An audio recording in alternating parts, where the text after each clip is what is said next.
Muhabbet kuşumun farklı hayvanlara tepkilerine bakıyoruz.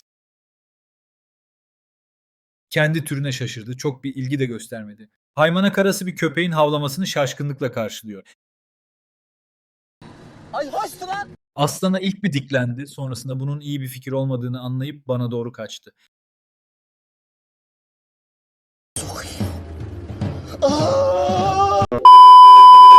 Baş aşağı sarkarak Macao papağanını etkilemeye çalıştı ama başarılı olamadı. Kavga eden kedileri görünce bir onunla konuştu, bir bununla konuştu ama başarılı olamayınca aradan çekildi. Gerçekten destek olmak istiyorsan abone ol ve beğen.